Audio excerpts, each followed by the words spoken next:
तो हमारी सबसे मुख्य मांग तो यही है कि हमारे महिला कर्मचारी हैं उनको राजस्थान की तर्ज पर हमारे यहाँ भी डीडीओ लेवल पे प्रिंसिपल के पास या ज़्यादा से ज़्यादा डिस्ट्रिक्ट लेवल पे डीओ के पास वहाँ से अप्रूवल होनी चाहिए। मोस्टली 8-10 स्टेट में ऐसा है कि जो जिन टीचर्स की क्वालिफ़िकेशन पूरी है, मतलब हायर क्वालिफ़िकेशन है, जिन्होंने नेट पीएचडी कर रखी है, तो उनको कॉलेज कैडर में जाने की अपॉर्चुनिटी मिलती है। हमारे यहाँ नहीं है। लेक्चरर साथ ही इनका नाम लेक्चरर से होता था जी। फिर पीछे गवर्नमेंट ने इसका नाम पीजीटी कर दिया।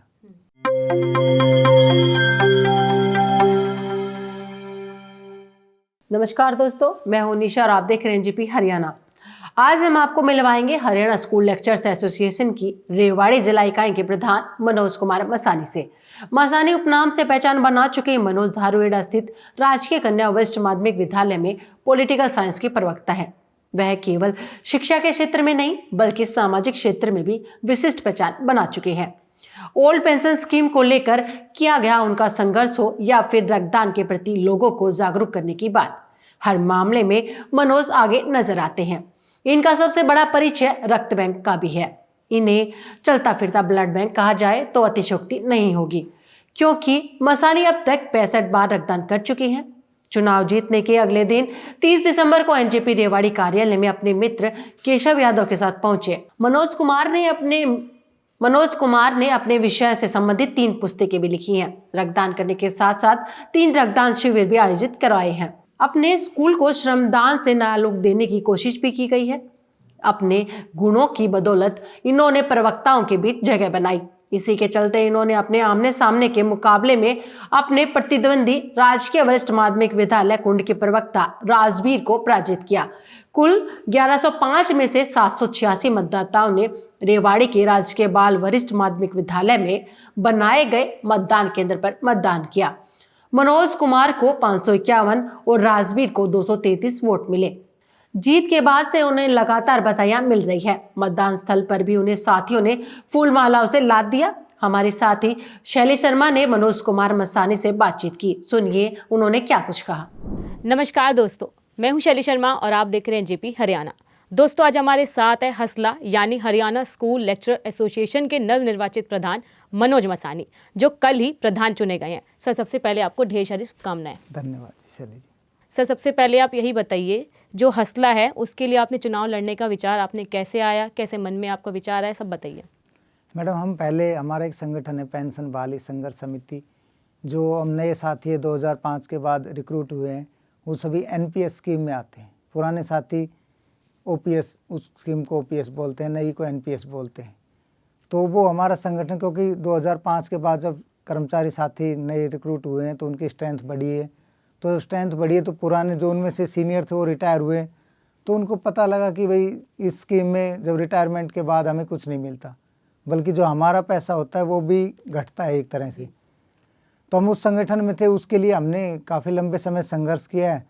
तब उसमें थे तो फिर साथियों ने कहा कि आप इसमें हसला संगठन में आओ, कि यहाँ पे इस प्लेटफॉर्म से भी हम अपनी आवाज़ उठाएंगे।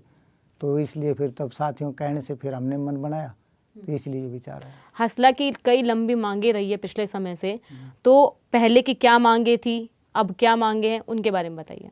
मैडम, सबसे मुख्य मांगे हैं हमारे सीसीएल, जो फीमेल एम्प्लॉय है जितने भी, उनके लिए सीसीएल सबसे मुख्य मांग है।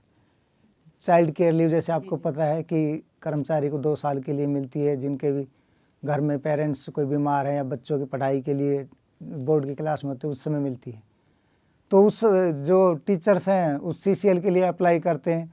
तो इसका थोड़ा जो सिस्टम है वो बड़ा टिपिकल है कि यहाँ से फाइल पहले डीडीओ से स्कूल से चलती है, फिर बीओ के जाती है, फिर डीओ के पास जाती है, फिर डायरेक्टरेट में पंचकुला चंडीगढ़ जाती है।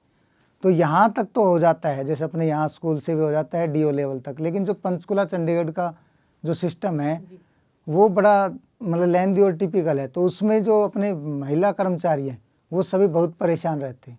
तो हमारी सबसे मुख्य मांग तो यही है कि जैसे अपने पड़ोस में राजस्थान में है, वहाँ पे डीडीओ सैंक्शन कर देता है 3 महीने तक की सीसीएल, डीडीओ जो प्रिंसिपल होता है वही दे देता है। और हमारे यहाँ इतना लंबा प्रोसेस, 3 महीने के लिए डायरेक्टरेट में जाना पड़ता है।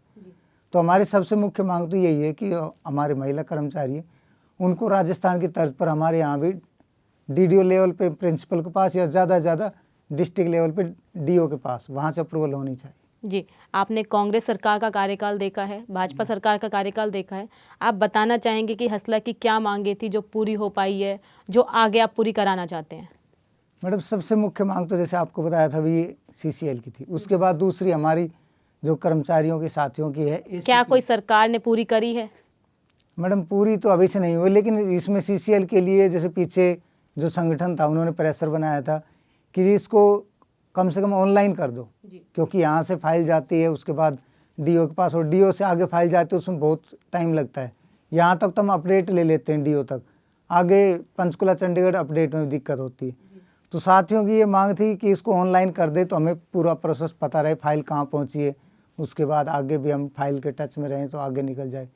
लेकिन वो भी गवर्नमेंट ने इलेक्शन टाइम पे कहा था कि हम कर रहे हैं, लेकिन वो सिर्फ पोर्टल उसके बाद कुछ नहीं हुआ। वो भी मैडम जो आपने बताया मुख्य मांग तो हमारी यही थी। इसके अलावा है जैसे हमारे जो टीचर साथी हैं, जैसे आपने मोस्टली 8-10 स्टेट में ऐसा है कि जो जिन टीचर्स की क्वालिफ़िकेशन पूरी है, मतलब हायर क्वालिफ़िकेशन है, जिन्होंने नेट पीएचडी कर रखी है, तो उनको कॉलेज कैडर में जाने की अपॉर्चुनिटी मिलती है, हमारे यहाँ नहीं है।